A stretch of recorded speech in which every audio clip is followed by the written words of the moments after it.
Vem aí o verão, e com ele as temperaturas elevadas em Porto Alegre. Então, para que você possa lidar bem com o calor, tem algumas dicas e sugestões que você pode seguir para deixar a sua casa mais arejada. E é por isso que a gente está aqui com a arquiteta Patrícia Greco, para nos dar algumas dessas dicas. Então, Patrícia, como que o projeto arquitetônico pode ajudar a deixar a casa mais arejada?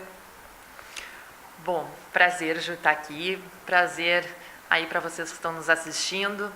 É o seguinte, para deixar a casa mais arejada, a gente tem dois tópicos principais. Resolver em projeto isso, quando está construindo essa casa, essa edificação, e depois de pronto na parte decorativa.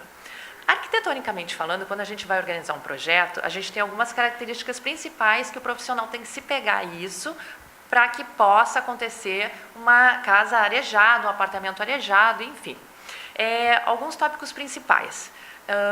Projetar as fachadas conforme a insolação que se deseja. Áreas de serviço, lavanderias são cômodos que não precisam de tanta insolação. Já, particularmente, eu adoro um quarto arejado, um quarto ensolarado. Portanto, eu, Patrícia, vou priorizar para que essa fachada tenha um pouquinho de sol de manhã, mas que tenha uma sombra e um frescor à tarde. Então, o profissional ele vai se preocupar em relação a isso. Outra coisa, ventilação cruzada. Colocar janelas no projeto em paredes opostas. Ah, Patrícia, mas eu tenho uma parede no meio. Tudo bem, coloca uma porta ali e essa ventilação vai cruzar de uma maneira muito natural, que a gente pode dizer.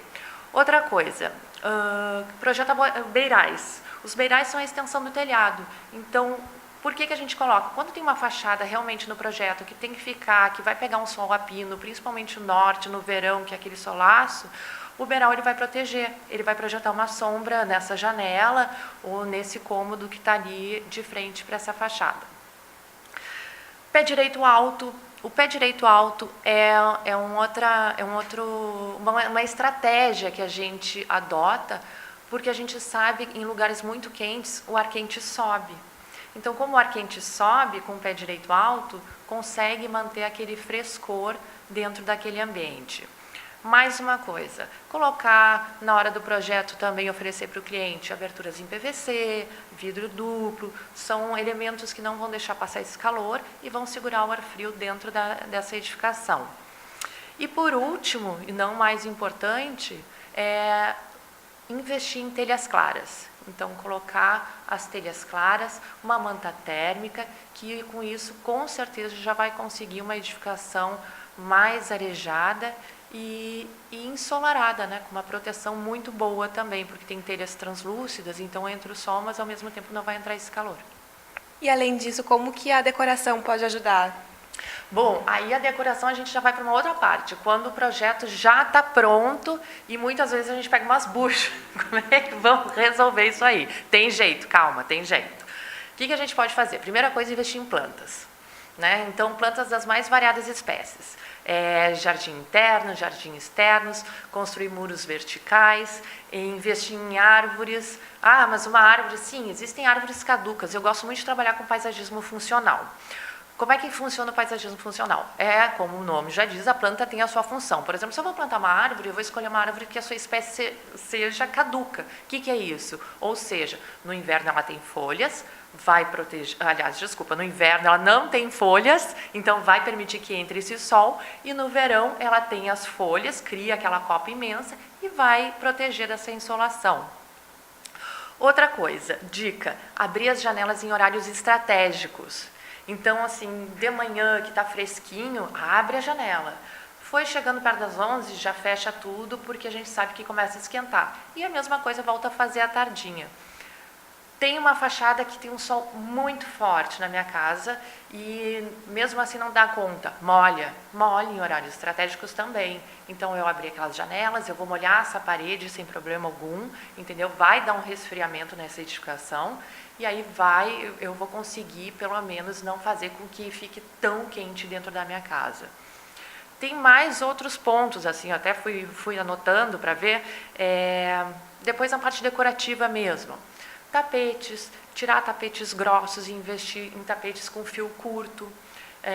Matéria-prima natural, sisal, é uma coisa também que já vai dando mais um frescor. Coloca capas em sofás que tem revestimento pesado, aquele veludão, as almofadas também.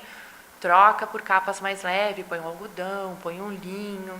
As cortinas, se possui cortinas pesadas, né, que tem aqueles reposteiros, os bandôs, tira aquilo, deixa a parte mais leve da cortina, que passa uma transparência, um frescor. Ah, mas bate muito sol, preciso deixar o blackout. Não tem problema nenhum, deixa o blackout, tá? Também outra coisa, arejar os ambientes com as essências. Isso porque a arquitetura é muito sensação também. Então, quando a gente usa as essências, incensos, difusores, seja de capim-limão, seja de lavanda, isso já instintivamente já dá aquela, sabe, já está arejado, está fresquinho. Também outra coisa que a gente pode usar depois dessa edificação pronta, mas isso pode ser tanto em projeto quanto pronta, uso de brises. Brises são elementos arquitetônicos que a gente usa, que é como se fosse umas janelas externas, porém a gente pode colocar na fachada inteira.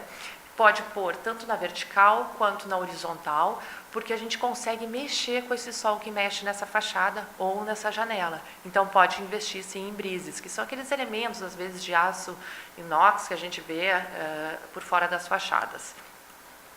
E, por último, a ventilação mecânica, que é uma coisa que todo mundo investe, que são os ares condicionados e os ventiladores de teto. É importante o seguinte, o ar-condicionado a gente tem que colocar aqueles que têm o selo especificado, o selo A, que é o selo que consome menos energia, tá? E também especificado para a capacidade daquele ambiente. Porém, tem o seguinte, tem a capacidade daquele ambiente, mas bate muito sol na minha janela e muito sol na minha fachada. Eu tenho que botar um ar-condicionado que tenha uma capacidade um pouquinho maior, porque senão vai me consumir muita energia e eu corro o risco de danificar aquele aparelho. E os ventiladores de teto, porque o que eles vão fazer? Eles vão dispersar essa ventilação, porque o ar quente de novo sobe, então aquele ar que está ali embolsado, o ventilador consegue dispersar junto com a janela aberta, e aí a gente consegue uma casa arejada. Certo? Certo, muito obrigada, Patrícia. E agora a gente volta para o MB Notícias.